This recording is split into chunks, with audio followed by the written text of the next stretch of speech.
Hello. Good morning, everybody in streaming world.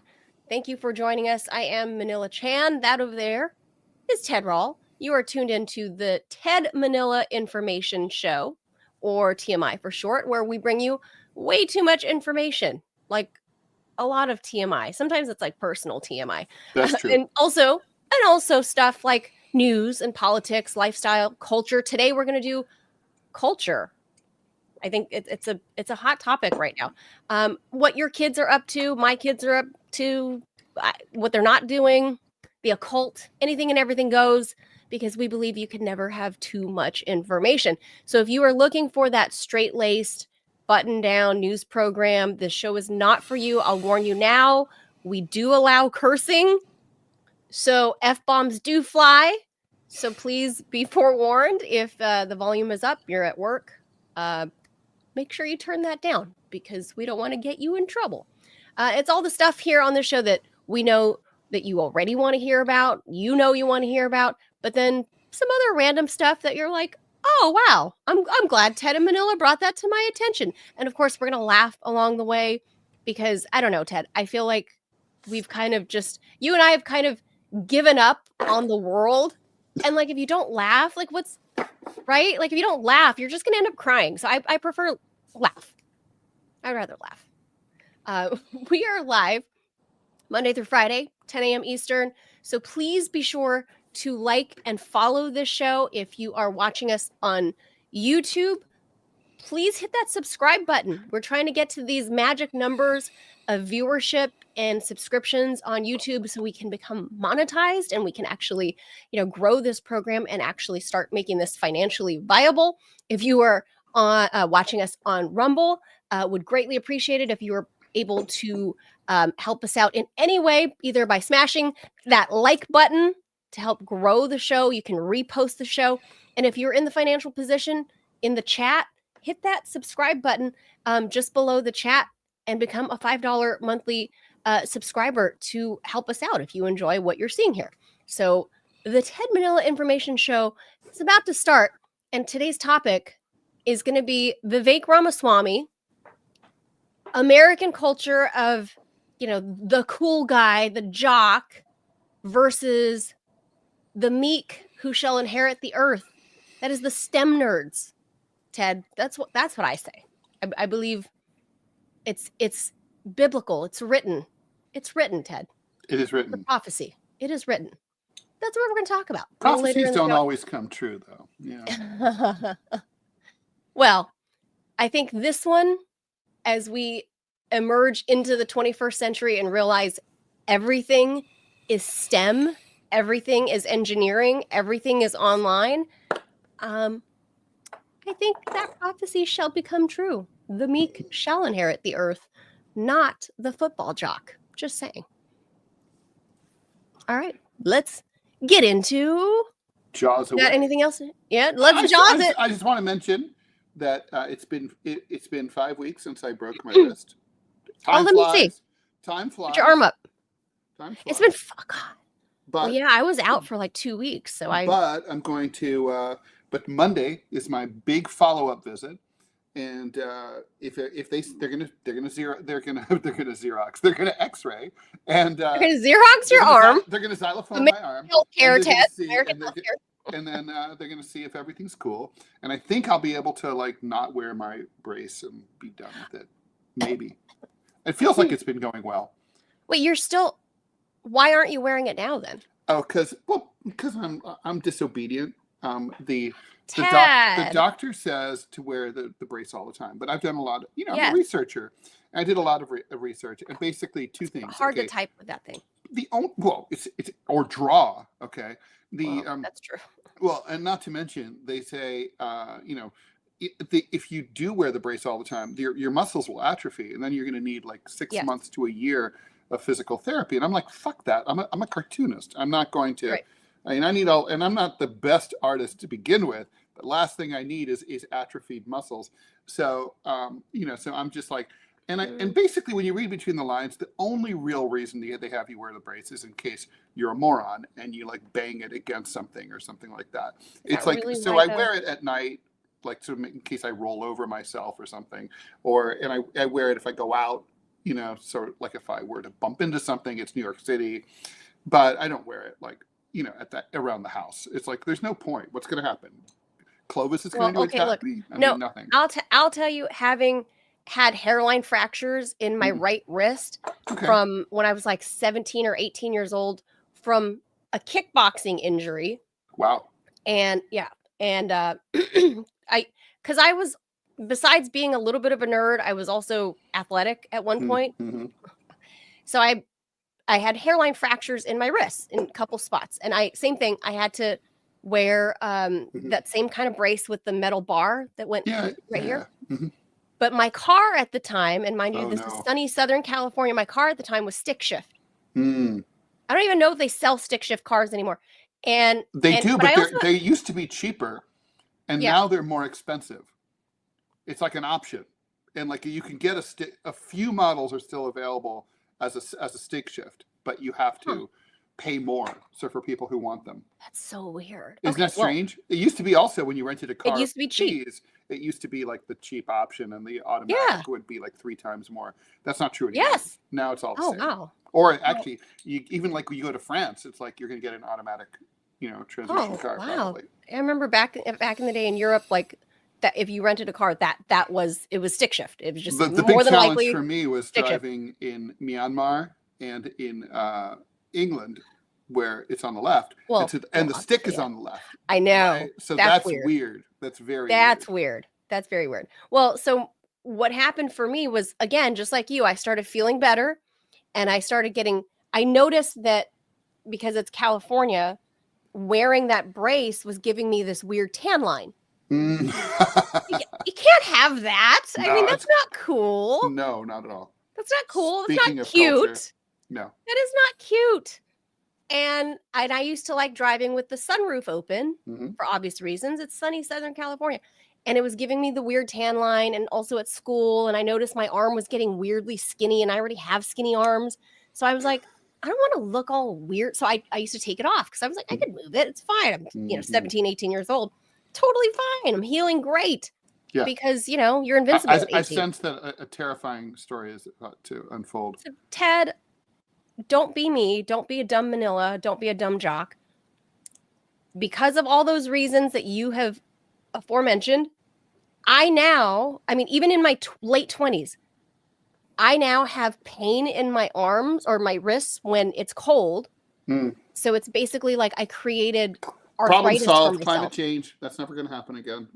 Oh, that's true. We're talking over 20 plus years ago. So maybe that's the problem.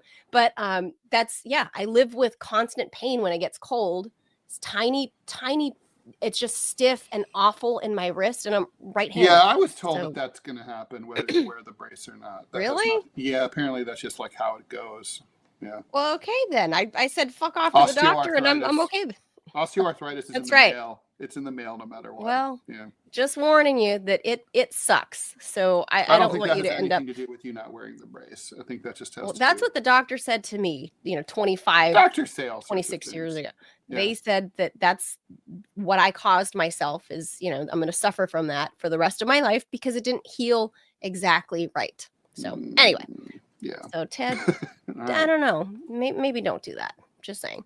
All right, let's get to the headlines.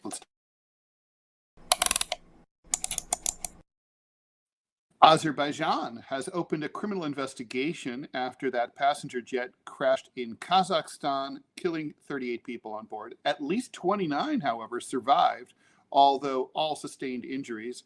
Analysts suggest that a missile from Russia's air defense system, which recently shot down Ukrainian drones in the same region of Chechnya, probably struck the aircraft. However, the president of Azerbaijan is urging us not to speculate until the investigation is finished.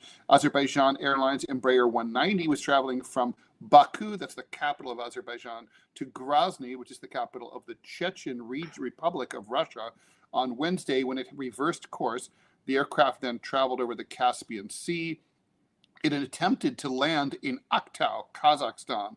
In its final moments, the plane made a steep descent before crashing upside down in a fireball. Surviving passengers reportedly heard an explosion and witnessed shrapnel hitting the fuselage. So Hmm. it's hard to say what happened there, but that is entirely possible. There certainly have been a bunch of incidents.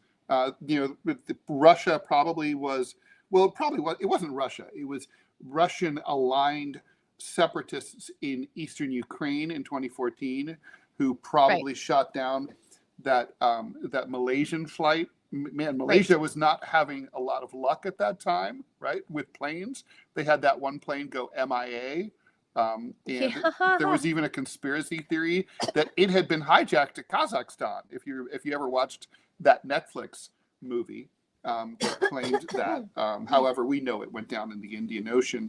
And anyway, so yeah, it's entirely likely that something like that happened. That the Russians were trying to shoot down Ukrainian drones that were attacking Chechnya, and then this surface-to-air missile, basically it's a heat-seeking thing, and I mean it's horrible. Of course, you can only imagine. Anyway, we'll see what happens. Well, I had read reports that the airspace in that region where it supposedly was shot by anti-aircraft missiles or whatever, that supposedly the airspace was closed, like nobody should be flying there, right?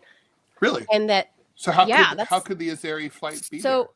So the Azeri flight should not have been trying to go, like they had recently closed it, and the pilot was somehow either not informed or disobeyed and kept trying to land twice, tried to land in Grozny and was denied permission. Yeah. Right. And that supposedly that is how it was shot, with something and forced to divert. So I don't know.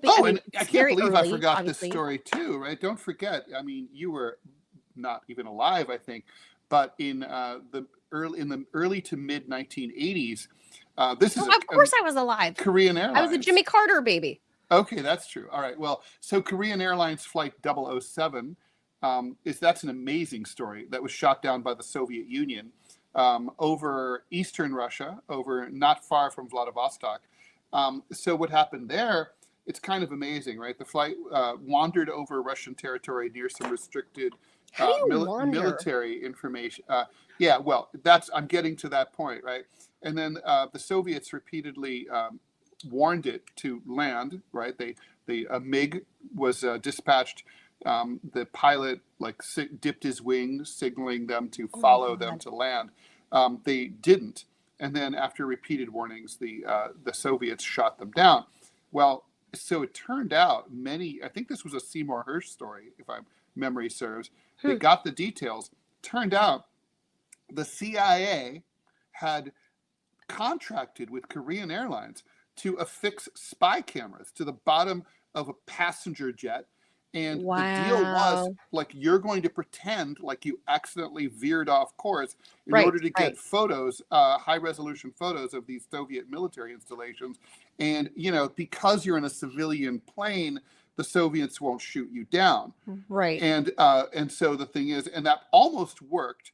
The Soviet pilot who was sent out to do it, to shoot it down, he refused. And he said, I can see women and children. This is a passenger flight. I see them looking out the window, because he's that close. And they're like, you have your orders. You're going to be court-martialed if you don't do this. And he was like, I want to, so he kept running out the clock, hoping that they would either leave Soviet airspace. But anyway, in the end, they were like, you have to do this, comrade, or else. And they interviewed him. It's them or you. He was completely wrecked from having to do this. I mean, this is the CIA's fault, right? I mean, obviously, and Korean Airlines. Well, there's Malcolm Gladwell talks about this in Outliers, especially with the Korean Airlines, not this particular topic that you're talking about, but in general with why Korean Airlines had such a terrible back then in the 80s, had a terrible safety record. And it had to do with culture. Did you read that book? Yeah, I did. Yeah, Yeah, I love that book. That was like He paradigm also talked changing for about me. that was the same issue that led to the crash of the Avianca flight also in Yeah. the mid 1980s in Long Island. Basically, Avianca is what? Which country's carrier? I forget. Do they still exist? I forget too. It's South American. I know that. I don't remember. Anyway, the point is that, like in both cases, right? Like with KAL, because there's such hierarchical cultures. It's a culture. It's That an Asian basically culture thing. there needed to be. So the problem was that they didn't have the balls. The pilots didn't have the Right. balls to say The no co-pilot. to air traffic control. Yeah, co-pilots couldn't argue with The pilots. co-pilot would argue with the senior pilot, the left And the left Avianca pilot. And the Avianca pilot couldn't argue with ATC when ATC said, JFK said, you don't have permission to land. Right. We're backed up. We have weather. You have to circle. And he was running low on fuel. Instead of saying like, fuck you, I'm coming in now. Clear in the runway. I'm coming in hot because I've got no fuel left. He's like, okay, I guess that sucks to be me. Right. I mean, they ran out of fuel. They literally. I'm not saying that has. Fuel. I'm not saying this has anything to do with this Azeri flight, but remember that the Azeris are Asian. They're Central Asian, so there is a little bit of culture at play there. Well, they're almost Central Asian. They're Caucasian. I mean, they're not. They're sort of Central Asian, sort of. They look more or less like me with slightly different features. They're Eurasian, yeah. Yeah, they're Eurasian looking. And so there's a lot of that Eastern culture at play there too. So and obviously they've had an authoritarian form of government there forever. So I'm curious to know what notices were put out for the airspace, if it really, when it was shut down, if it was indeed shut down. And this is not absolving the Russians of saying like they could be at fault, right? Like they could for sure, absolutely. They could be, but we just don't know. I mean, obviously, it's it's not. I will say this: it certainly was not on purpose.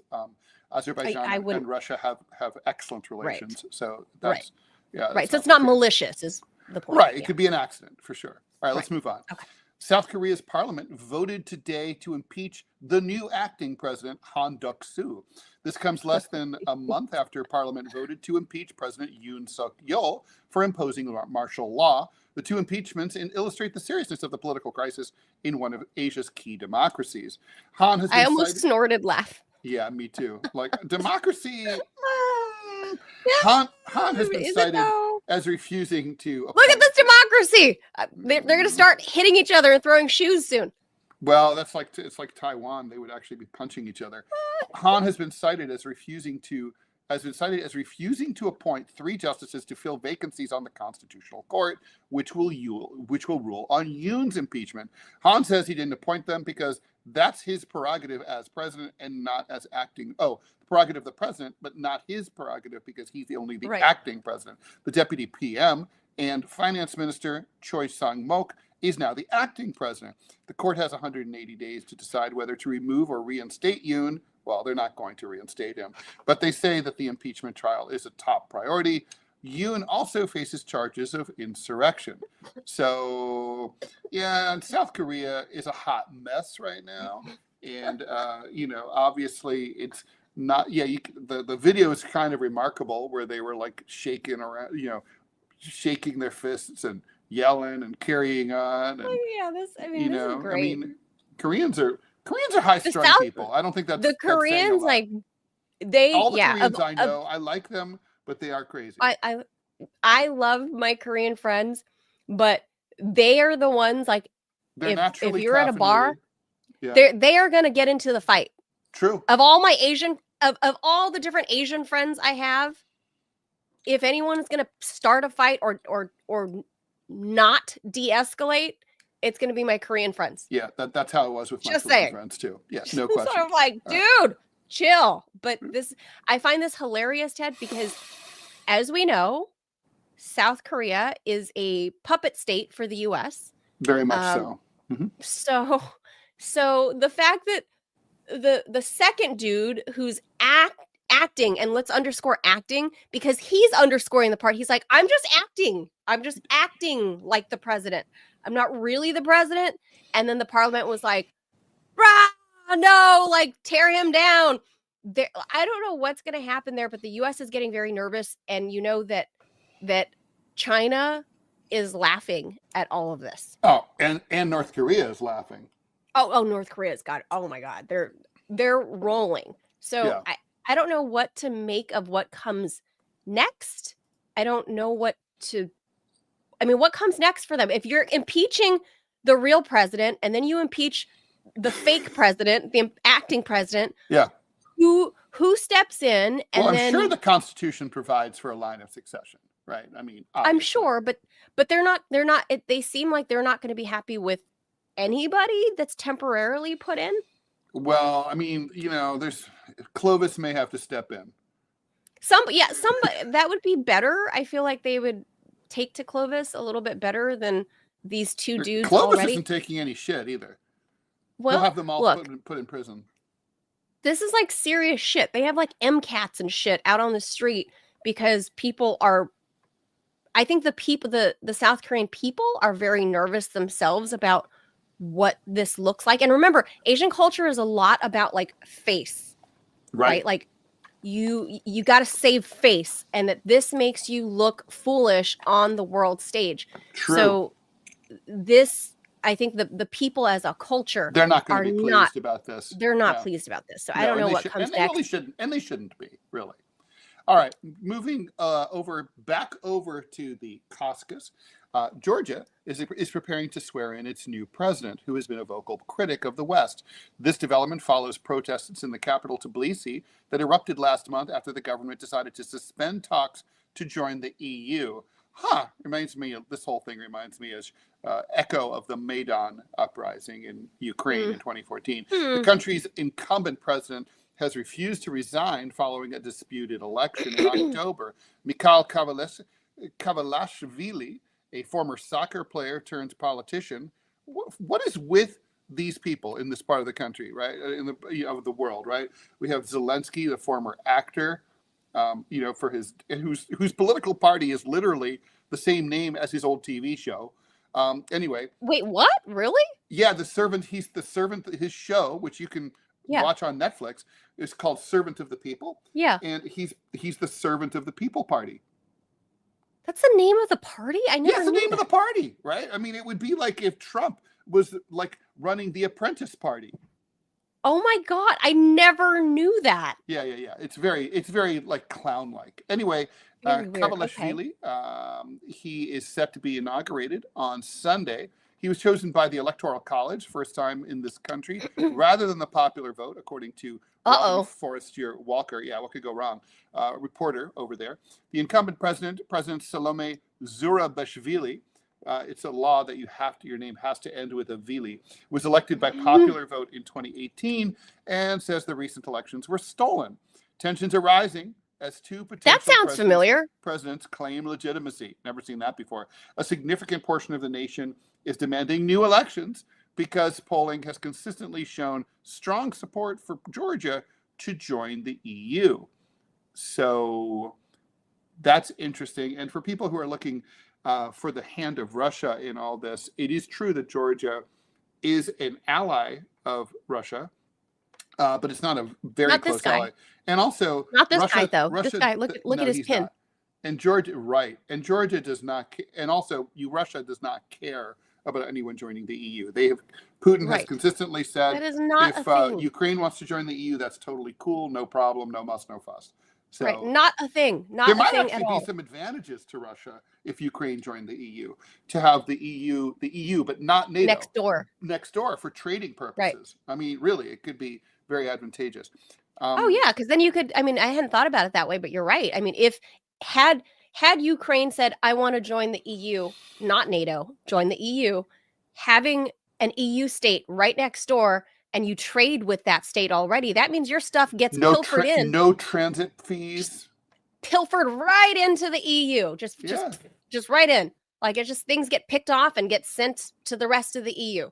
Yeah. That would have probably been really, really good for both states, for Russia and Ukraine, had that happened. But no, you want to join a military alliance. You want to join NATO. And it's not just a military alliance. It's literally like I mean, I've been reading Philip Short's biography of Vladimir Putin. Really fascinating.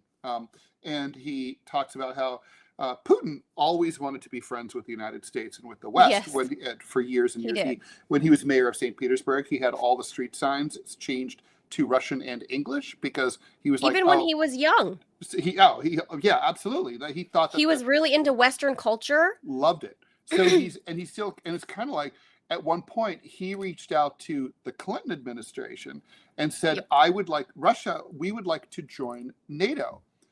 And the Clinton people didn't know what to say because it was kind of like, does he know that NATO is basically just against him? Anti. It's kind of like it's an anti-Russian military alliance. It's not an anti-Chinese military alliance. It's not an anti-Indian military alliance. It's anti-Russian. They're like, it's like high school. He doesn't know that we hate him. Right. It's like high school where he thinks like, we're friends. The new kid at school is like, hey, we could totally hang out, right? Like innocently, like, bro, Totally. I'm having a party at my house. You guys should totally come. Right. And like the mean girls are like, does that bitch even know we hate her? Like, how can we fuck up her party? That's exactly what it was like. And that's when he realized, well, like, from my understanding was when they were meeting in China and Bill Clinton was there. And at the time, I think Vladimir Putin was a prime minister at that point, that when he basically told Bill Clinton to his face after, there was, back channel talks about it. And Bill knew that young Putin was like, hey, let's be homies. Yeah, like a dog. Like, hey, let's be friends. Hey, guys. And then Bill went over to him and basically verbally pat him on the head and was like, you're so cute, but no. Exactly. No, this isn't happening. Nobody. It's sad that so few Americans know this story, though. And that Vladimir Putin was literally like a high school kid that was just shocked. That was like, you don't want to be my friend? Like, yeah, like why not? Why? Like he just didn't get it, and from there on, it was like, whoa, all right. Manila, Americans don't know this story. Americans really don't know the story. It explains an awful lot. Yes. All right, take it away, Manila. Oh, all right. This one I had to do because I have a lot of criticisms about the New York Times, and as I know you do. Oh yeah. So Finnish authorities seized an oil tanker on Thursday on the suspicion that it was involved in cutting that undersea cable going from Finland to Estonia, I believe, and said that the ship that they seized might have been part of Russia's shadow fleet aimed at evading Western sanctions. Have you ever heard of the shadow fleet before this article? I have not. No. Okay. No. Because they're kind of the way they reported this when the story caught my attention also because of the photo that came with it of the Finns who are wearing basically they wear outfits that look as fake as like the officer, the Star Wars outfits. They look really fake, and it's like that, and it's like but anyway, and they were just mentioned world is like a stage. Oh yeah, Russia's shadow fleet, blah blah blah, and like what? But this is new terminology now. Right. You're making that up. Like right. Fake news or what did Karine Jean-Pierre come up with? Like misinformation, disinformation, and malinformation. No, not the there was one that she totally made up, and people were like, the one about the video about Joe Biden, like it's real but taken out of context. So she made up this brand new word. That's what the Finns are doing here. So in a statement, the police in Finland said the authorities had boarded the Eagle S tanker in Finnish waters. The ship, which is registered in the Cook Islands in the South Pacific, had been sailing from St. Petersburg in Russia to Port Said in Egypt when it got detained. The police said they were investigating whether the vessel was involved in the latest suspected act of sabotage on undersea infrastructure, the cutting on Wednesday of the Estlink 2 submarine cable, which carries electricity between Finland and Estonia. The Finnish authorities said on Thursday that 4 other cables carrying data had also been damaged. The police called the latest cable cuts aggravated vandalism. Now, Finnish authorities said the tanker might be part of Russia's shadow fleet, which emerged as a way to circumvent Western imposed price caps on Russian oil transported by sea. Quote, we assume at this stage that the vessel in question is a member of the shadow fleet, said the Finland's head of customs agency, Sami Rakshit. That's really his name, Rakshit, R-A-K shit, Rakshit, told a news conference without providing Rakshit. We'll say that. He said that without providing any details or any evidence. Finland's Prime Minister, Petteri Orpo, said that while there was no direct evidence linking the Eagle S tanker to Russia, the incident underscored the Baltic nations' vulnerability to potential meddling by Moscow. Okay, so can we first just point out all these, like, this is an excerpt from the New York Times article. So the part where it says, you know, that there's no evidence and all that stuff, that is buried like 7 or 8 paragraphs way down, Ted, in that New York Times article, where, because they know that most readers are going to read the headline, the subheadline, and 1 or 2 paragraphs tops, right?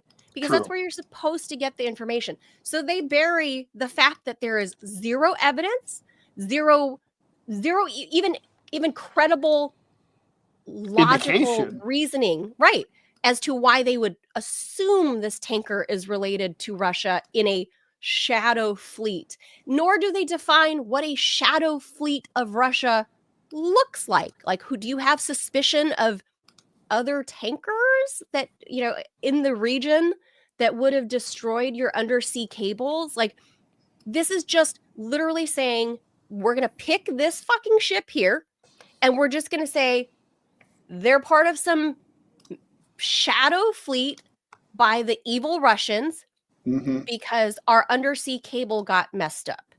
And there's been a slew of undersea cable issues. Remember last month, it was like the undersea cable they accused China of doing on behalf of Russia, at the behest of Russia. So everything in Europe is suddenly at the behest of Russia. It can't just be somebody's dragging anchor in the wrong spot and it got cut. It's all malicious and it's always Russia. It could very well be Russia. I could be totally wrong. But at this point, having been a journalist for most of my adult life, the poor reporting coming out of the New York Times is what pisses me off the most, is the fact that they buried the part about no evidence way, way, way down in the article, because obviously they're pushing a narrative that their readers want to believe, rather, is that everything bad that happens in the world is the fault of the Russians. True. It just is. What gets me also, as someone who's worked in journalism for a long time, is just the faulty reasoning. I mean, come on, when there's no way that, like, if when you were learning to be a reporter, that any decent editor would have run something like this. They would have been like, okay, so what do you know? How do you know it? And did you source this? I mean, this is totally speculation. It's literally like, well, there might be something called a shadow fleet.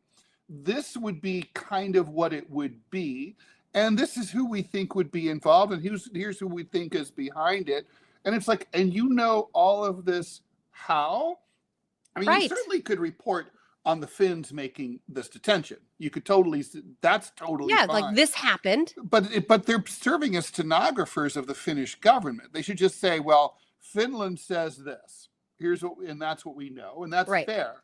But, like, to say, basically this is so, it's kind of like, also, I don't know that, like, I need to trust what Finland has to say.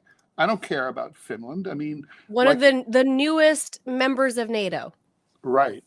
The second to last newest member. I mean, the Finns, there's that. That's a very good point, Manila, right? I mean, these are the new, butt boys of the U.S. And so, I mean, butt boys. they are. And so, they're like, you have to contextualize the whole, Oh my God. warning, butt boy source here. I love that we can do this. We're not, no FCC rules here. I bet you could say butt boy on the air, on radio. I bet you could. It'd be like butt boys. Well, I mean, I think you might be right. I remember sitting in the Sputnik studios and having this list front and back, like this 3-column, this 3-column list front and back of all the things there were a lot of things on that list that I used to say on the air on KFI AM Los Angeles. So, But they said, I don't know, but the rule was those were like FCC flag words. Yeah. And I don't know that butt boy was, I don't remember seeing butt boy. No. So I'll give that one to you. Boy. Yeah. But I'll give that one to you. But yes, Finland and Sweden are the newest members of NATO. Mm-hmm. And now, like, out of nowhere, the Finns have created this new shadow fleet, Ted. Mm-hmm. Yes, I think this could be news to the Russians as well. Just pointing out. They're like, hey, good idea. Yeah, like, hey, now that you mention it. All right. And last but not least, Israel launched its most aggressive attack against Yemen so far against the Iranian-backed Houthis yesterday.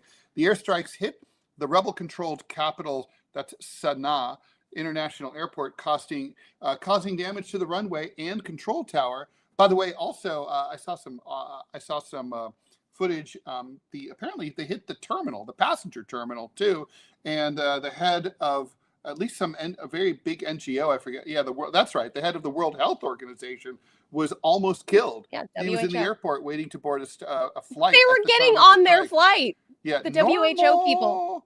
So Israel claimed that they were attacking infrastructure used as a conduit for Iranians who back Houthis to smuggle weapons into the country and for entry of senior Iranian officials. I don't know how trying to kill the head of the WHO really plays into that. Maybe they're just the Israelis are militant anti-vaxxers. But anyway, Israel says the attack was in retaliation for missiles being fired from Yemen, which the Houthis say we're not going to stop until Israel gets out of Gaza. Benjamin Netanyahu says the Houthis will be taken out even if it takes time. Man, I gotta say, the Israelis, I mean, they're just going further and further afield. Pretty soon, they're going to be bombing Uruguay. Just bombing everything. Yeah, bomb this, bomb that, bomb everyone. But like I haven't heard any U.S. dissent about bombing, these sovereign countries. I feel like there's some international laws there, Ted, that are being skirted. Maybe? Yeah, like I don't know all them. The laws. All of them. I don't know all the laws. These are, think about it. It's an invasion. It's an act of state terrorism. It's an invasion. And it's like it's an attack. I mean, there's literally no difference between this and like 9/11. Imagine. Look at the airport. Imagine if people just abandoned ship. Look. Well, yeah, because the fucking terminal got bombed. It's fucking crazy. Israelis are fucking insane. So yeah. Like this, I don't really have much to say about that other than like, I just feel like maybe I'm basing this on supposed, U.S. constitutional rules about bombing countries that we don't even follow our own constitution anymore about, this. But technically, based on our own set of laws that are and in international the book, law, more to the point, right? I mean, there's that too. Technically, you're not supposed to be bombing sovereign states without declaring war. Right. And then also you are supposed to Israel's a member of the UN. Before they launch any kind of hostilities, as all UN member states are supposed to bring their beef to the attention of the UN Security Council, which in order to say we're pissed off at like Yemen, so we'd like to. So can we please bomb them with your approval? Right. There's a process for bombing, which nobody follows. But yes. Right. But yeah, they're yes. As producer Robbie says, rules-based international order. Exactly. That's supposed to be there. I mean, look at the air traffic control. Yeah. I mean, just look right there. It's how do you bomb that out, as if Sana'a doesn't already have enough problems, like the Yemenis don't have enough problems with, starvation and cholera. I kind of have to admit, I like the Houthis style. They were like sort of like, we're going to side with the Palestinians, even though we know that Israelis are going to kick our ass, and so will the West, and the Americans will go after us. We don't fucking care. We're going to bomb these ships that are passing through the Red Sea. We don't fucking care. We're like You don't have to agree with team them. Gaza no matter what, and Right. we're willing to pay the price. Fuck you. That's Look, why I think the Israelis are nuts if they think like this is going to stop them. People don't have to agree with the Yemenis or the Houthis, but one thing you can't say is that they aren't principled. The Houthis are sticking to their principles. Way principled. Like, they will die for their cause. They don't fucking care. They really don't fucking care. But I give a shit. They're in full honey badger mode. They're totally. And I'll say this last thing before we go to our main topic is there is, I think in Brooklyn, I ate at this Yemeni restaurant. The Yemeni, I'd never had it before, but many years ago, I was covering a story in New York, and and a Yemeni friend took me to this restaurant, and the food, I mean, I love Middle Eastern food in general, but Yemeni food was like the Mexican food of North America. Of all North America, the Mexicans have the best food. It has spice, it's got flavor, the Mexicans have the best. I'll give you that. And the Yemenis had, of all the Middle Eastern, and remember, I lived in Cajun's very good too. Cajun is very good, but for me, Mexican food, and for the Middle Eastern region, the Yemeni food, I was blown away. Too bad they don't have any food, Ted, right now in Yemen. Well, that's true. So that's all. That's all I'm going to say about that. So, yeah, I guess we are done. We're done with headlines. So, here's a moment for a reminder, telling you guys to please subscribe. Hit the subscribe button if you're on YouTube. It doesn't cost you anything, but it helps us a ton as we try to get to the magic numbers on YouTube where we can become monetized and actually start making a living doing this. So please do hit that subscribe button if you guys are watching on YouTube. If you're on Rumble, you guys know what to do on the .com in the chat. If you're able, if you're in the financial position to become a $5 monthly subscriber, please help us out that way. If you're enjoying what you're seeing, what we're doing, we are fully independent, and hopefully, when we get monetized, this can, we can grow. Otherwise, just share. Please share the videos, share on social media. That will help us a ton. So with that, I'm going to hit the jaws.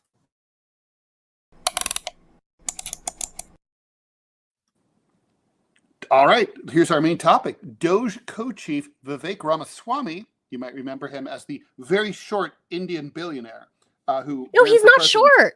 No, isn't he? I thought he was like a dwarf. No, really? He's actually much taller than I expected. I think he's like above 5'10". Really? All right, well, the not so short, average to tall Indian billionaire Vivek Ramaswamy, who ran against Trump, says that, who's now the co-chief of DOGE, says that America generates fewer great engineers than other countries do. Therefore, we have to import them from overseas using those controversial H-1B visas. Now, this is creating a division about immigration within Trump world, which is, of course, mostly anti-immigration and anti-migration. And putting America first and hiring Americans first before we import foreigners. Vivek is going against that narrative. Not only is he opening that division, he's starting a conversation about American pop culture, which he is saying elevates jocks over nerds and thus discourages people from thinking that math and science is cool and therefore they're not going into it. Should we bring in STEM workers from overseas?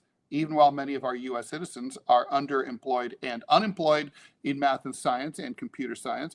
In jock culture, is jock culture the main reason that we don't have enough engineers? And of course, as someone who spent 3 years at the Columbia University School of Engineering and Applied Science as an applied physics and nuclear engineering major. I have thoughts, but anyway. Yes. So I have thoughts about. I don't know a ton about the H-1B visa issues and processes, but I have dabbled in, not myself working, but I mean I've been exposed to tech and nerd and online gaming culture, and for a very, I don't want to name names, but a major gaming platform is all I'll say. A major gaming platform in Los Angeles. I've seen the inner workings and how they, and this is 10 plus years ago, how they went about seeking engineers for their gaming platform from overseas. And I asked the C-level people why they were doing that, and they said they just couldn't find the right talent for this, for their role, the roles that they had available. And I said, how can that be in America? And they said we just can't. There's just kind of a dearth of these tech types. And this was 10, 12, 13 years ago in Los Angeles, right? Like you would think, California, Silicon Valley, all that stuff, that you'd be able to poach from up and down the coast. But apparently that wasn't happening. So they were definitely using a lot of this H-1B visa processes to bring in employees. And a lot of people are saying, oh, these tech companies are doing that because the Indian workers work cheaper or whatever. Not from what I saw. No, no. Yeah, they're cheaper. And it's not just that. It's also not from what I saw. It's also because they're not going to bitch about having to work long hours or anything, because they're basically they're reliant on their employer for the right to stay in the country. So, if you lose your job and you have an H-1B visa, you have to go back to, back home, right? So sure. So like there's a lot to talk about. If that's the case, are you going to bitch and moan? Like when your boss keeps you late? No, you're not. You're going to shut up. You're not going. So bosses love it because they have a compliant slave labor pool. There's a lot to talk about there. We got to bring in Robbie too. Let's bring in. What does this off is the fact that there are tons of underemployed and unemployed science people who can't find jobs in this country. The H-1B program, the whole idea of it is, if you have a sector where we can't get enough Americans, then we hire from overseas. But that's not the reality. There's no requirement and there's no enforcement mechanism to make sure that a big company like Apple, for example, or Google has to really, make sure they hire that unemployed 62-year-old, computer scientist who can't get a job in like Indiana and bring him over to Silicon Valley. They don't have to reach out to that person and offer them a job before they go H-1B. That's the problem here. Well, and of course that's our producer Robbie there. We're calling him the COVID conservative this week. He's got COVID and he's got opinions. Who, me? You got opinions about this, Robbie? Yeah, that's why you're here. I do. I do. I really do. And a voice still, at least for now. Okay. Use it. What are your thoughts on this? Because like I said, for me, I get what Ted was just saying. From what I've witnessed firsthand, having exposure to this gaming company in Los Angeles, Ted, sure, your point about older tech guys, vying for these jobs or whatever. There's a culture fit, like within those companies. If you're a bunch of younger guys, you're going to have a preference for. Before Musk bought Twitter, do you know this? There were 8,000 employees at Twitter before Musk bought Twitter. He culled a whole bunch of them. Do you know how many workers there were over the age of 35? Zero. At Twitter? At Twitter. Zero. None. Zero? Zero. 35? That's 35. Really young. You don't think that's fucked up? I'm sorry. Yeah. No, of course. That's really young. And I think that's foolish but that's old Twitter. That's original Twitter. I don't know about what it looks like now. Well, this was not that long ago. This was like 5 years ago. Yeah. And I mean, it kind of goes back to the whole culture thing, right? Of you, how y'all talking about at the end of the last news piece, why isn't the United States calling Israel for committing war crimes? Well, look at how many congressmen have Israeli flags in their offices. Look at how many congressmen. Look at you, Brian Mash, you piece of crap. You go into Congress wearing an IDF uniform, piss off, drop dead. That's a cultural issue. You want to know why people aren't going into engineering here in the United States? Is because you can't freaking afford it. I mean, look at the price of schooling. Seriously. So, like, for example, let's just say that I'm in my late teens, early 20s, and I want to start going to school. So I'm going to go in. I'm going to take the Ted Rall route. I'm going to be an engineer. So I'm going to go into hundreds of thousands of dollars into debt.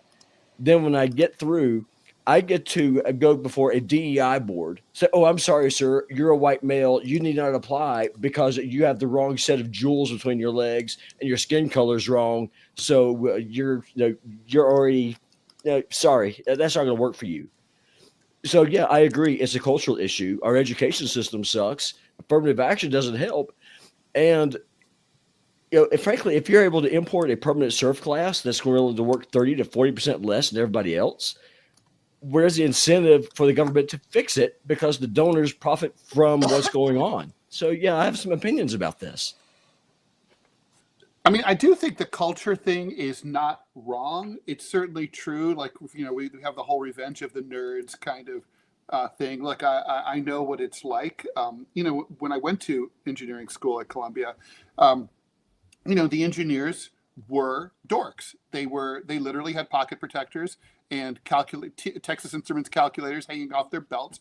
There was a disproportionately high number of Asians, and most of the people were really, really boring. It's one of the things I hated about it. Were they Asian American or like Asian imports? Mostly Asian American. They were all grinds. I mean, like, this was New York City in 1981 and 82. And, there was a lot going on. I mean, this was still like the age of CBGBs, and where you could go see Blondie for $5 with sawdust on the floor at Peppermint Lounge. That's so cool. And Studio 54 was still going strong. But these guys would never, they weren't going out and clubbing or doing anything fun at all. They were just nose to the grindstone, careerists, boring. Sure. And those are the kind of people who go into engineering because that's the culture of it. The other thing I want to point out is when I was a freshman during orientation, the dean, very first speech goes, "Please look to your left, look to your right, look in front of you, look behind you. You'll see 4 people. 3 out of those 4 people will not be here at graduation." In other words, they had a policy of accepting the most gifted science and math students in the United States, and then putting them through a grueling system where they grind them out, expel them with tons of student loans, so that they still have to pay back, even though they don't have a degree. Yeah, basically, yeah. So only for one what? out of for like 4. Bad grades? Yeah, just for having bad grades. Everything was graded on a curve. So these were absolutely all. There was no one who got into that school who wasn't absolutely brilliant at math and science. I mean, they didn't accept anyone at the time I went. The perfect score for math SAT was 800 at the time. And there was no one there who had under a 760. Okay, no one. So these are no one there had anything other than straight A's in math and science in high school. And these are all very smart kids, but they're literally like, "We're going to let you in. We're going to debt you," as Robbie points out. "Then we're going to kick your ass out." And it's like, and if you do graduate, there's not really that much work. I mean, the truth is, STEM jobs don't really pay that well. Employment is very sporadic. And it's very highly specialized, right? So let's say you become a civil engineering major. Well, if you graduate 4 years later and there's really not, there's no infrastructure being built, sucks to be you, but you can't like switch over to mechanical engineering or electrical engineering or nuclear because you don't have that training. So like, it's a shitty culture in every respect. The truth is, only you have to be a fool to become an engineering major. I mean, it's no fun. It doesn't pay well. It's hard as shit. You're treated like shit. Why would anyone do it? The mystery here isn't why we don't have more. The mystery is why we have any. I have a question for you, Ted. I don't know about that. Oh, go ahead, Manila. Well, to both of your points, like I get the college education part of all of this, but part of the firestorm around Vivek Ramaswamy's statements about this is he's going way back to your teeny bopper years. I mean, he's a millennial. I don't think he might be 40, so he's a little bit younger than me. He might be right around 38, 39, 40. So he had literally made mention about on his tweets about, Steve Urkel versus the Stefan character. If anyone is familiar with family ties, no, not family ties. Well, I'm going way back. Family Matters, right? And TGIF on back in the 90s. It was all these, TV shows that would air that were, meant for family friendly shows. And so he made references to Family Matters and Steve Urkel, and Saved by the Bell, where, you make fun of Screech being the nerd, and everybody wanted to be, we're supposed to love AC Slater and Zach Morris, the troublemaker and the jock.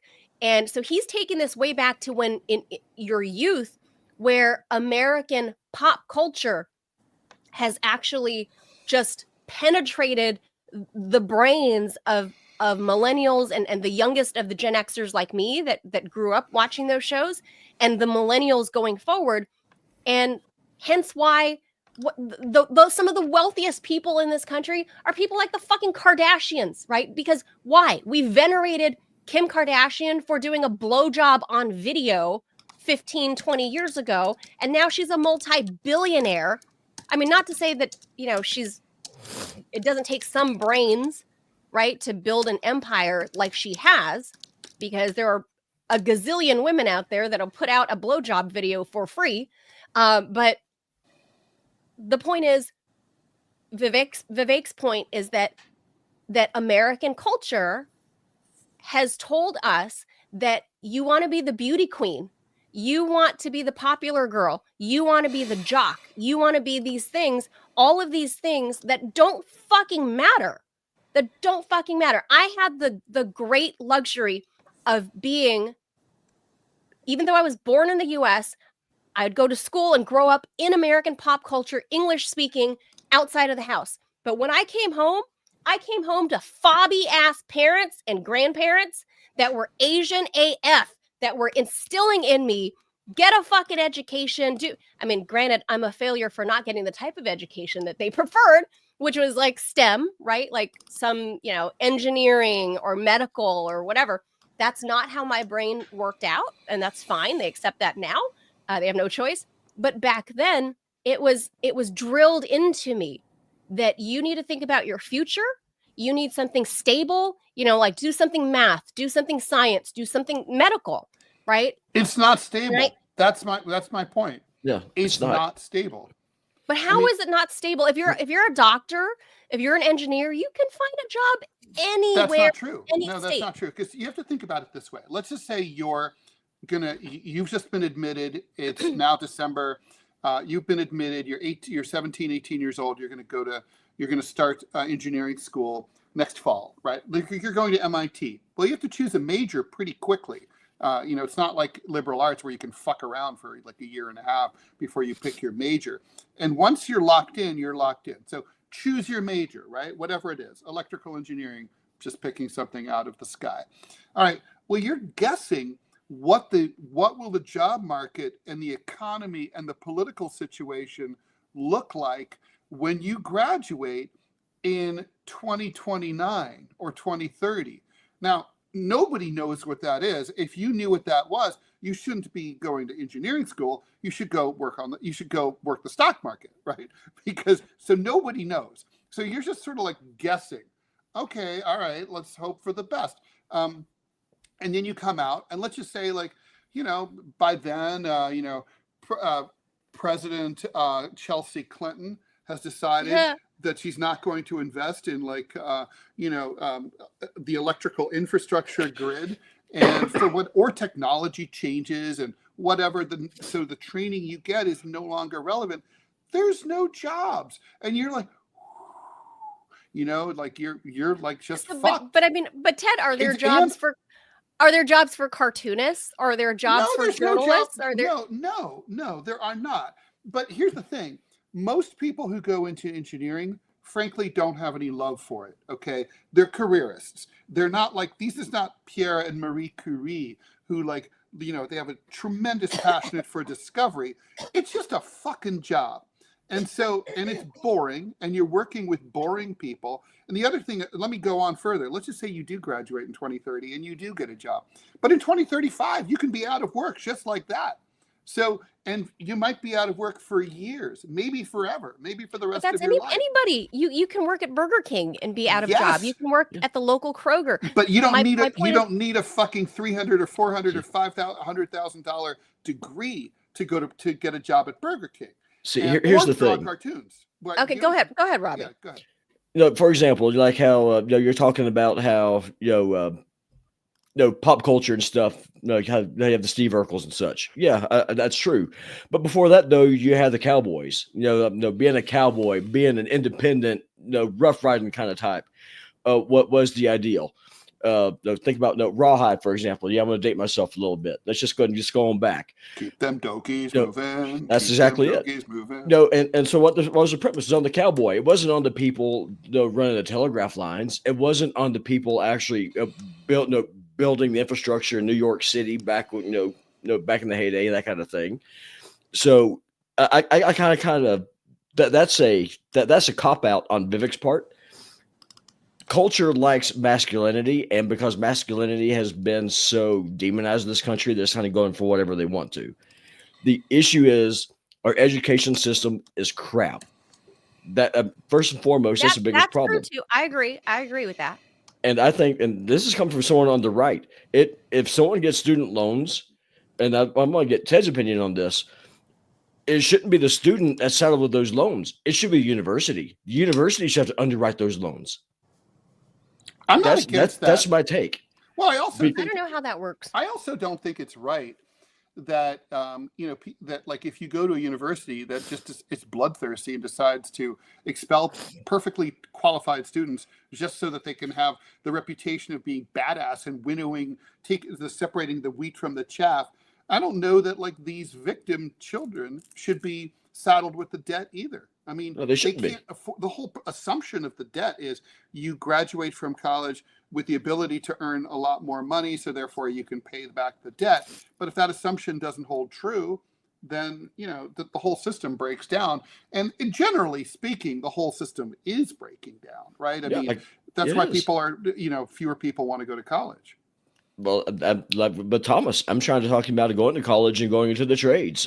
Go in and learn how to be an electrician, learn how to be a plumber. Well, I think that's great, and I think that's useful. I do too. But I'm saying agree. Broadly to Vivek's point, and the flack that Vivek is catching from this is the cultural statement that he's making. And again, like Vivek, he's Asian American. I'm Asian American.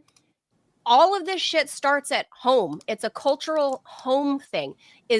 Are you telling your kids, putting the right values into your kids? And Robbie, I know that you are, because I know you and I know your family.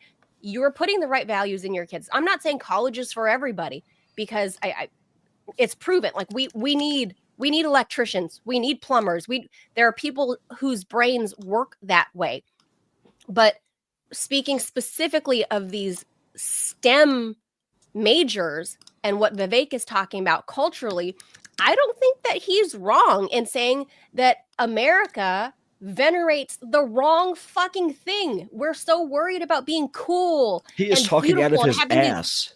He is talking out of his butt. Kardashian lips and butts, the big Kardashian butts. Like, this is what we tell our kids is good and celebrated, is cosmetic and like superficial bullshit that doesn't matter. Okay, in Japan and South Korea, they have plunging birth rates because they're telling boys and girls to have sex with robots and to watch pornographic cartoons. So, sorry, that whole cultural argument's not going to freaking work with me.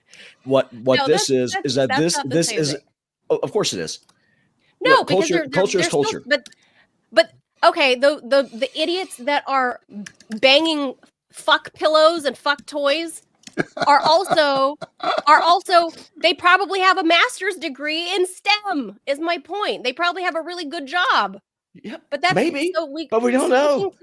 Sticking to what Vivek is saying is that America tells the young people, like, you should aim to be a jock. You should aim to be popular. You should, like, this is what's important. That's not what's important. That's the thing. And like I said, I think I was very fortunate to have fobby ass Asian parents and a family at home. So that way it steered me kind of middle of the road, because while, I was class president and cheerleader at school, at home, I also understood the importance of, like, looking outside of high school, beyond high school, into college, into my adulthood, and to map it out very carefully. And that sometimes you can't go to that party. Sometimes you shouldn't be beer bonging. You shouldn't be doing those things because it's probably not good for you. I did those things, but not in excess. Not in excess, because like I said, I had this nice balance of, like, a strict Asian family to some degree, not as strict as some, but to some degree a strict Asian family. And then I had American pop culture outside of the house. So Vivek's point is that America keeps telling kids that you should aim to be, I don't know, some basketball player, a rapper. You should be like, that's what pop culture tells the children. Okay, so like with my gaming channel, for example, one of the games I cover is called Dragon Age: The Veilguard. It's pretty infamous because they have this trainee character who's always preaching to you about how you got to accept people for who they are, this kind of thing. We have a pop culture that says that you can change your gender like you change your underwear.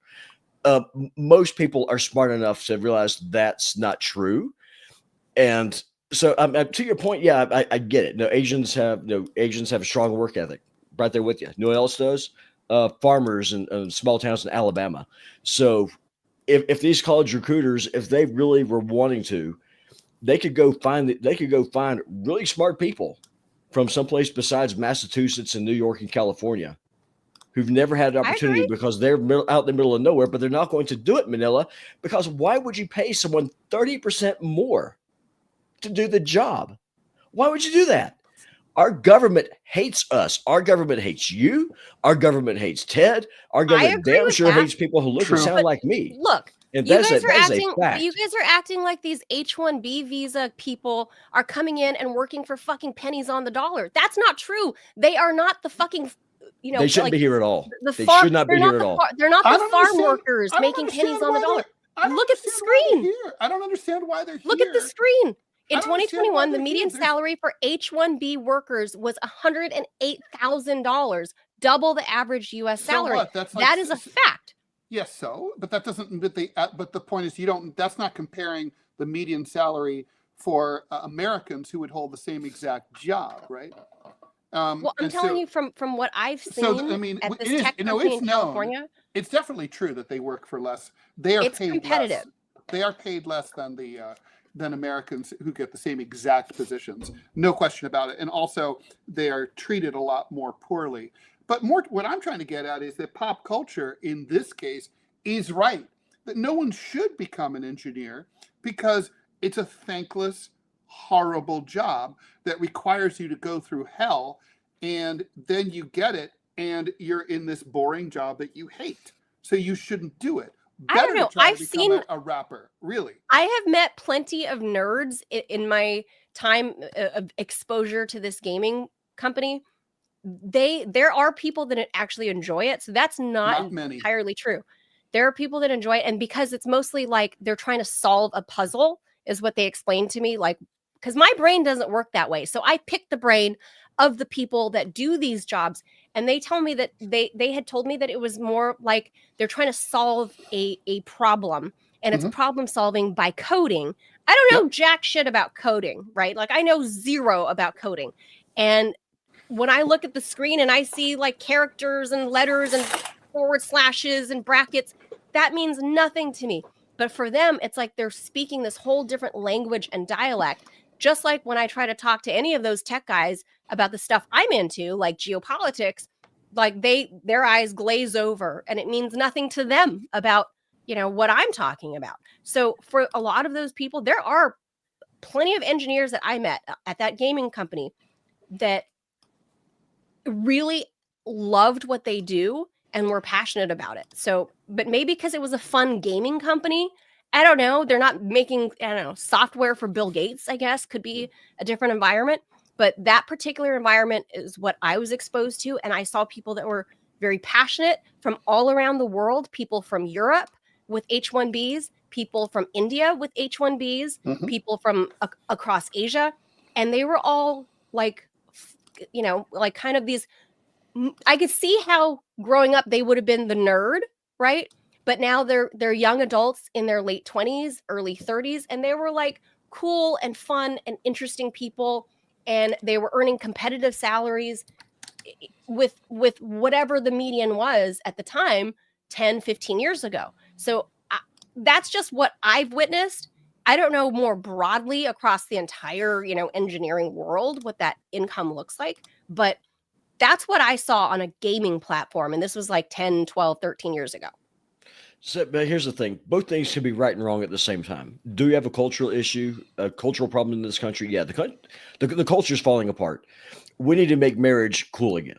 We need to start telling men, young men, young women, hey, it's not about your body count. It's about finding someone that you love, who you're able to marry, who you're able to make a commitment to.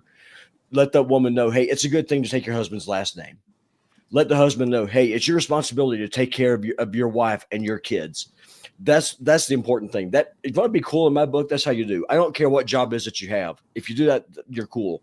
The other thing is, like me and Ted talked about this yesterday. If you give your word, you follow through. I'm sick as a dog. I'm here because I made a commitment. By the way, Ted and I said Robbie needs for to being sleep. here today with COVID. Oh, 100%. But that's the way that my brain is built. But that's your ethic. That's your exactly, and that's the culture that we should have. And that is not the ethic that is pushed in America anymore. Correct. There's a culture of expectation. Correct. The and you know what? Culture. There's the culture right there has with been you. But you know what? Doesn't fix it? Importing the third world doesn't fix that problem. What that does is that screws working class people. But that's different. Importing the BS. third world is very different than importing the hell it the is. H-1B. Are you crazy? Yes, These people I am. are highly skilled and highly educated doctors who are taking jobs from Americans. Who are not that part, sure. But to say that they're not Manila, the people outside the Roosevelt Hotel that are asking for, these Joe Biden. Yeah, but Manila, these are like, if anything, Manila, if anything, I mean, we can't really separate these two issues because they're kind of the same. But let's just say we do. I think I would rather have foreigners poach low-paid, shitty jobs than have foreigners poach our best jobs that, like, our best and brightest, most well-educated people who are going to earn the top salaries and can pay the most taxes. And those are the jobs we really should not lose. I mean, sure. As far as I'm concerned, if there's one unemployed or underemployed person in the United States who wants a job, you don't go looking outside. You don't. I don't care if that person has to be retrained. They're an American. I mean, the American person has to be, you hire the American first. Now, if you're completely out of Americans and you can prove that. But that's idealistic, Ted. You're talking. No. Hold on. Hear me out. I'm not disagreeing with you saying that we should do that first. But the problem is we don't have that pipeline right now. Yeah, we live today. What do you mean? Like, literally, there is not one company in Silicon Valley that does not have a database completely full of applications and resumes from Americans they're choosing not to get back to. No. What I'm saying is you're saying these underemployed Americans that need to be perhaps retrained or brought up to speed with whatever. They don't need anything. They just need a fucking job. Look, do you remember when in the first Trump administration, when Ivanka Trump, his daughter, made this like asinine comment about like, yeah, like when people get laid off that, oh, you can take this time to, maybe learn a new hobby, learn a new craft, learn a new trade. While you're And she starving. said it just right. And she, Stupid.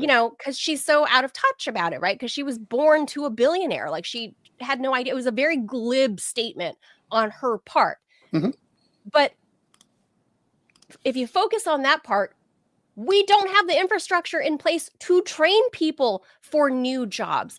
Let's say it's green jobs or tech jobs or whatever, we don't have this.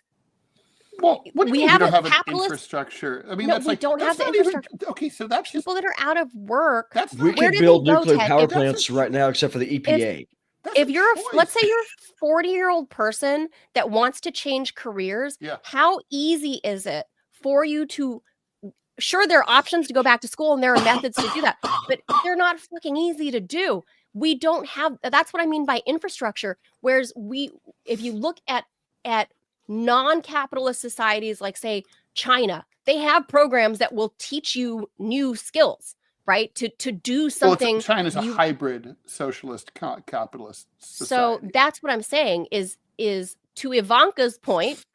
Like, I get what she's trying to say. She meant well. It just came off kind of glib. Yeah, but let me say, she's look, I agree with Ivanka you. My new book, What's Left, talks about the need for jobs retraining programs financed by the federal government. I think basically, if you want to go back to school, and whether you go to trade school or go to community college or even go for a 4-year degree, and because you need to retrain, that should be covered by the federal government. Like send the Ukrainians a little less money, it'll be fine.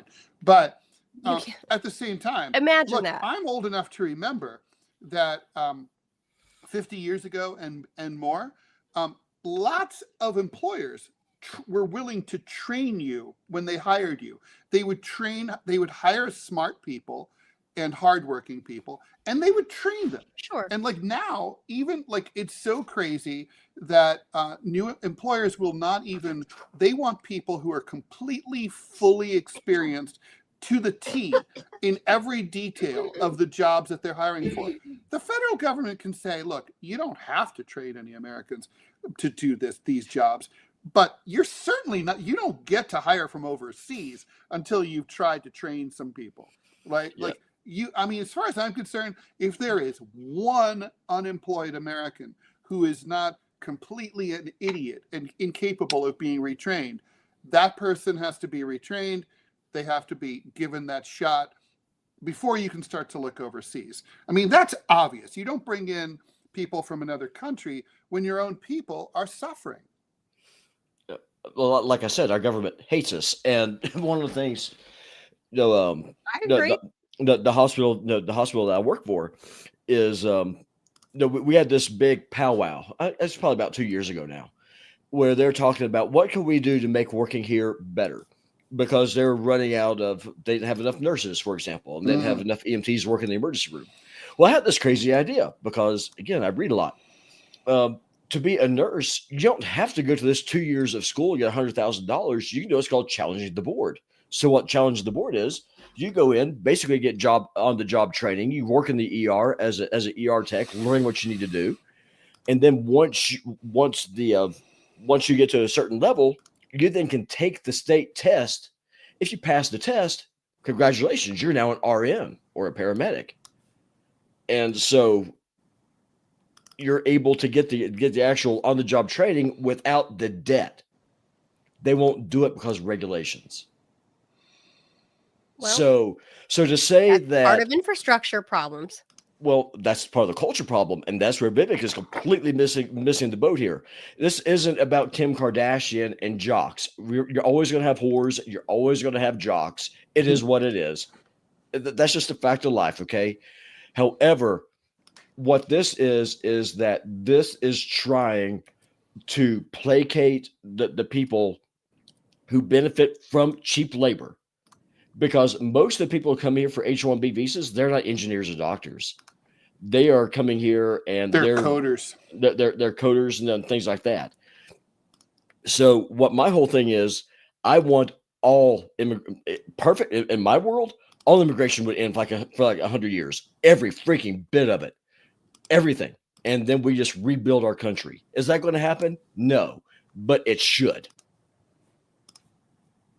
Yeah, we couldn't stop all immigration. That's for 100 years. I mean, it's one thing to I don't put think that would be a caps good on it. idea. Yeah. I think that'd be a bad idea to stop all immigration. I don't know. Let's try it. See what happens. Maybe if there were caps on it, like there were like in the 70s, like when my family came during the Sure. era. I'll give you 10,000 people a year. There you go. I don't know. I mean, our birth rates are plummeting from. Well, that's because of this or that or abortion whatever. and sterilizing kids and making them transgender. If we stop doing that, we all of a sudden we start having these things called babies. It's crazy. If you stop killing them in the womb, guess what happens? You have a new workforce. Imagine that. Yeah, a new workforce that wants to be a rapper or NBA star or. Some of them will, but guess what? Most of them are not going to. So they have to get this thing called a job in order to support themselves. I think Vivek has a point. I think it's just that like he's missing the big point, which is he's a capitalist. He's a billionaire, so he should know something about economic incentives. And you're not going to get people to do what you want if you don't provide them with an economic incentive in a capitalist society. It's not like you mentioned drawing cartoons. Drawing cartoons is fun, so people do it even though it doesn't really pay much anymore. Frankly, coding's not that much fun for most people. So, and most of it is it's grunt work. It's boring. So you're just trying to get people who are smart enough to be good at math and science to do something that is kind of dull. So you've got to pay them before they like jump off a bridge. Well, the thing is, AI is going to start replacing coders. Well, that's true. It's already happening. So that's totally true. Problem solved. I mean, the H-1B thing is not like a major concern for me. I don't know how much abuse. It's not my area of expertise. Oh, it's totally rampantly abused. It's insane.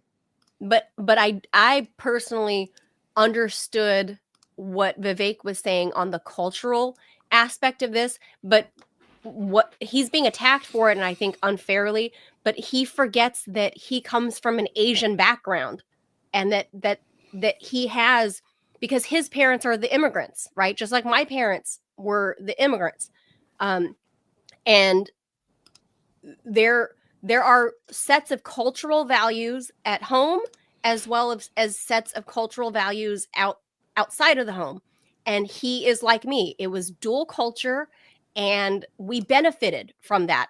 Vivek, obviously, being a billionaire, has benefited a ton more. Well, I'm pretty sure he came from a rich family too. So I think his mom, somebody was a doctor and somebody was, I don't know. So like, yeah, I don't know if they're loaded, but yeah, they were more well-to-do than my family, obviously. But having the immigrant culture, the immigrant background at home, and the American culture outside, I think worked to his benefit because he was able to grasp, pop culture, American culture, and be fully integrated into American culture, as well as understanding the core values of, what was back then taught by your Asian immigrant parents. I don't know if that still happens today. I don't know how much that's changed.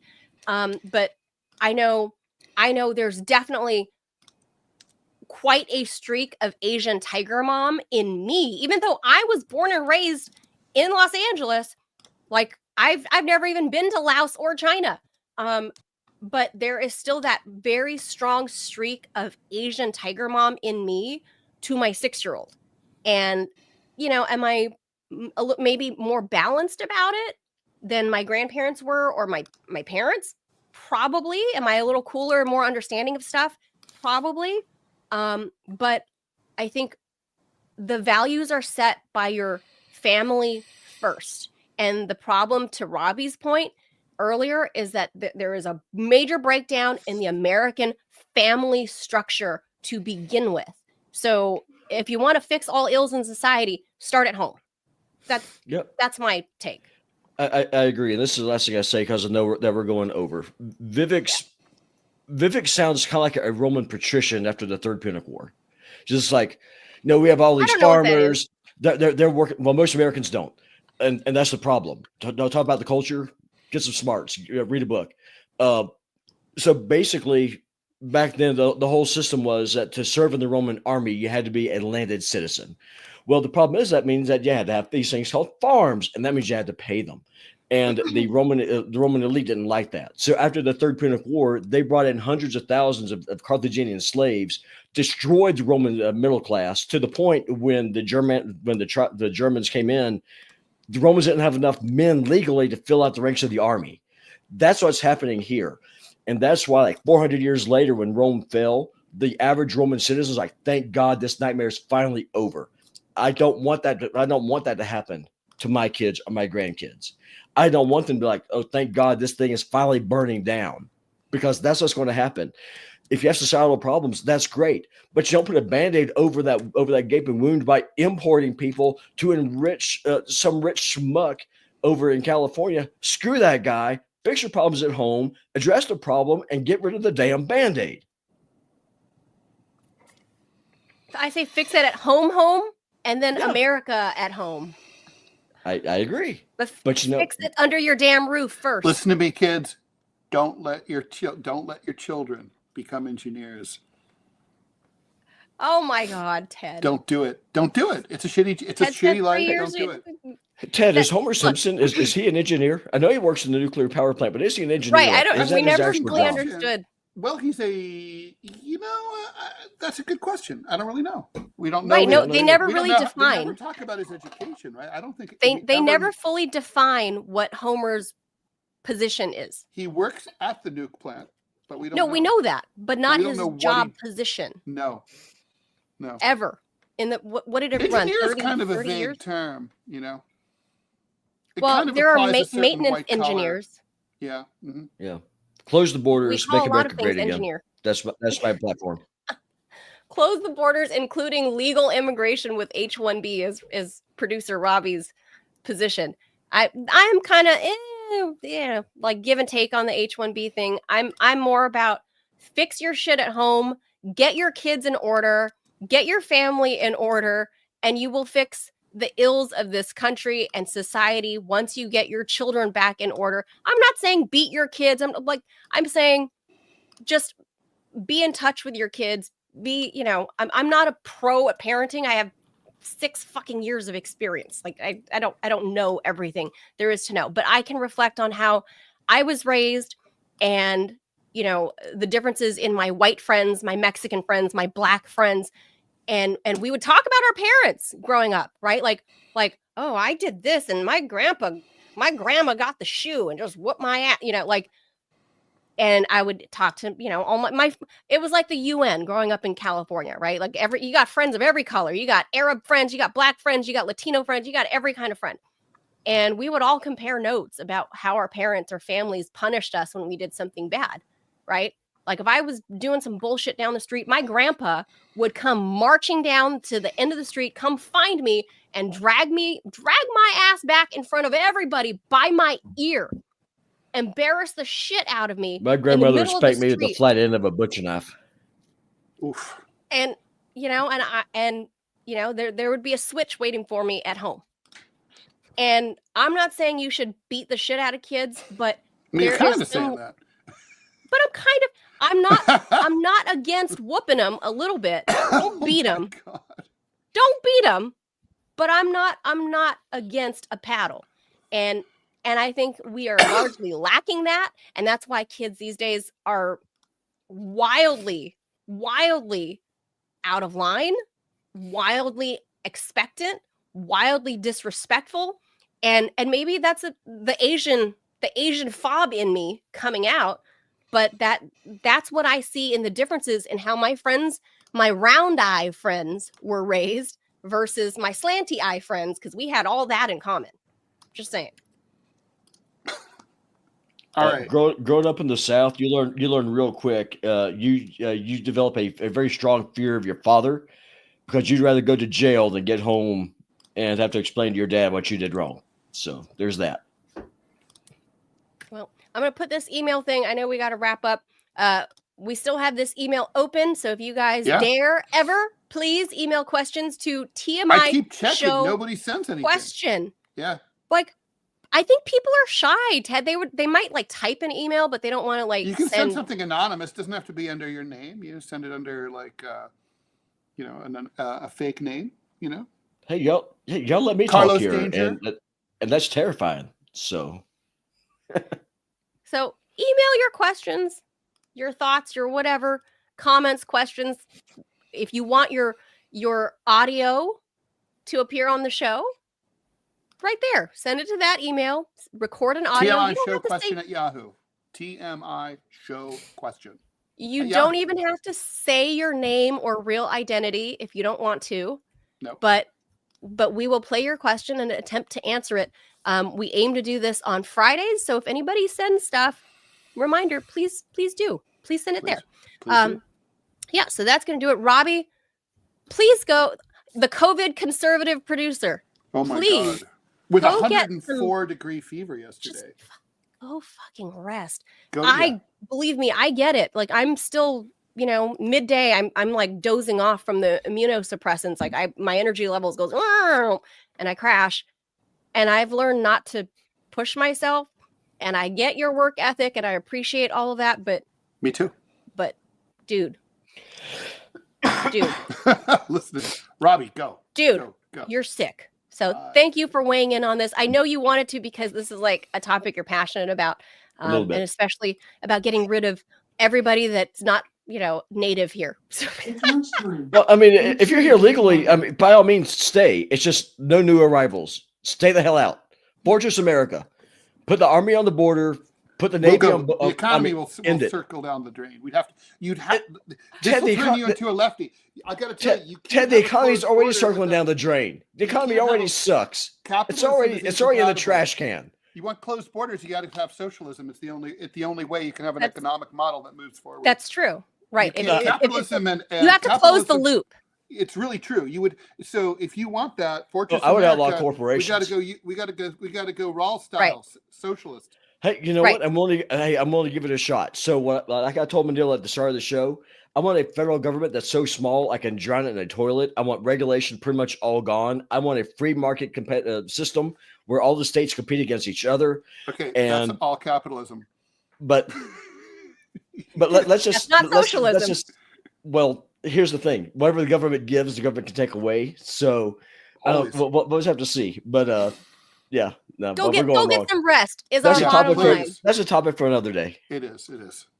Thank you for weighing in. I know you wanted to because you're passionate about this. So even though it was against, I don't want the viewers to be like, Ted and Manila made producer Robbie work. No. He wanted to do this. We are insisting that he rests. So I was up at 2 o'clock this morning working. So go away, Robbie. Go get some rest. Thank you for weighing in. I'm removing you. Okay. Bye. Bye, Robbie. Have a good weekend. All right. So that's going to do it for us. We went way over. Reminder again, please hit that subscribe button if you are on YouTube and the follow or whatever it's called on the Rumble side. And please share this video, share our channel, tweet about us, whatever. Please spread the word about this show, the TMI Show, so we can continue to grow and hit our magic number markers that we need to hit on each platform, so that way we can become monetized and actually try to make a living from that. So outside of this, Ted, what are our plans next week? Next week is New Year's week, so we're only taking New Year's Day off? That's right. So we will not be here on Wednesday, January 1st, 2025. We will be here Monday and Tuesday. Tuesday being New Year's Eve, December 31st, the last day of 2024. We will be back here on Thursday, January 2nd. 2025. That's wild. We're just days away from the new year, a new Trump, the return of the Trump, and true, orange Jesus, and Jesus. And I'm just for me, honestly, I'm just freaking ready to say goodbye to 2024 because I insist 2024 tried to kill me, and Joe Biden was the harbinger of doom for my health. Like, it just, of all things bad in my health, it was Joe Biden. I'm just saying. All right. I'm not saying Trump is going to be better, but I'm just pointing out that Joe Biden. By the way, Trump's looking a little Biden-y. He's looking a little old these days. Yeah, last week or two. Yeah. Really? He's got that Oh, look. I don't know. He's got the eyes, the Biden eyes, that sort of like. Well, he's It's not quite there 78. yet. Yeah, he's fucking old. So he's old. And then we got Ozempic Musk. Right. Oh, I think he's on Mounjaro, he said. That's right. He's on Mounjaro. Yeah. So we've got, maybe 2025 is a better year for everyone except Donald Trump health-wise, because he's at that tipping point of age. Perhaps so. All right. That's going to do it. Have a great, wonderful weekend, everybody. Thank you for watching. We will be back on Monday and Tuesday, not Wednesday, and back Thursday and Friday of 2025. So we'll see you, on Monday. Have a great weekend, everybody. See you Monday. Good weekend. Bye. Thank you for watching. Bye.